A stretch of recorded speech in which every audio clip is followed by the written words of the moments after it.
জুলাই বিপ্লব, জুলাই আন্দোলনের পক্ষের যে কর্তা ব্যক্তি যারা ছিলেন, তাদের বিরাট অংশকে আমরা এখন দেখতে পাচ্ছি না। আপনারা কি গত 1 মাসে জনাব ফরহাদ মাজাহারের কোনো বক্তব্য শুনেছেন? শুনেননি। কিংবা সরকারে খুব প্রভাবশালী দুজন ব্যক্তিত্ব, জনাব নাহিদ ইসলাম, তিনি বের হয়ে এসে এনসিপি করলেন। এখন নাহিদ ইসলামকে নিয়ে আর তেমন মাতামাতি নেই। জনাব মাহফুজ, যিনি তথ্যমন্ত্রীর দায়িত্ব ছিলেন বা মন্ত্রণালয়ের দায়িত্ব ছিলেন, তিনি, আর আসিফ মাহমুদ সজীব ভুইয়া।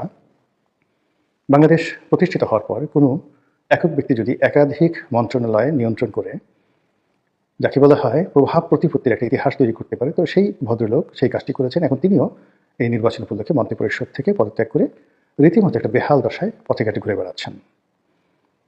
নির্বাচনের মাঠ কতটা জটিল, কতটা কঠিন এবং কতটা নির্মম, এখন যারা নির্বাচনের মাঠে ঘুরে বেড়াচ্ছেন, সেটা হাসনাত আব্দুল্লাহ বলেন, সিরাজুল বলেন, তাসনিম যারা বলেন, কিংবা নাসিরুদ্দিন পাটোয়ারি, তারা হাড়ে হাড়ে টের পাচ্ছেন যে রাজনীতি কাকে বলে, ইলেকশন কাকে বলে।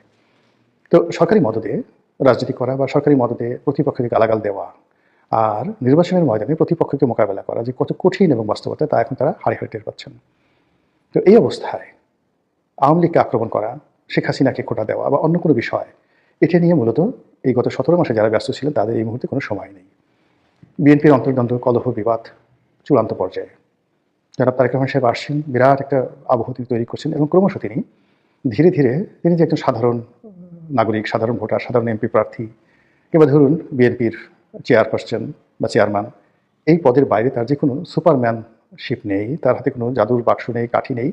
এটি ক্রমশ এই মুহূর্তগুলো কেটে যাচ্ছে এবং তিনি খুব সাধারণ একজন মানুষ রূপে সমাজে বিচরণ করছেন। এবং তাকে কেন্দ্র করে যে গত কয়েকদিন, ধরুন অলমোস্ট 10 দিন, তিনি এলেন ডিসেম্বরের 25 তারিখে, সেখান থেকে জানুয়ারির 5 তারিখ পর্যন্ত তাকে কেন্দ্র করে যে ভাইবটি ছিল, এটি এখন কমতে কমতে কমতে কমতে মানে একেবারে স্বাভাবিক অবস্থায় চলে আসছেন। এখন তার মধ্যে, জামাতের আমিরের মধ্যে, কিংবা এনসিপির নাহিদের মধ্যে আসলে কতটুকু পার্থক্য রয়েছে এটি বোঝা যাবে আরও সপ্তাহখানিক পর।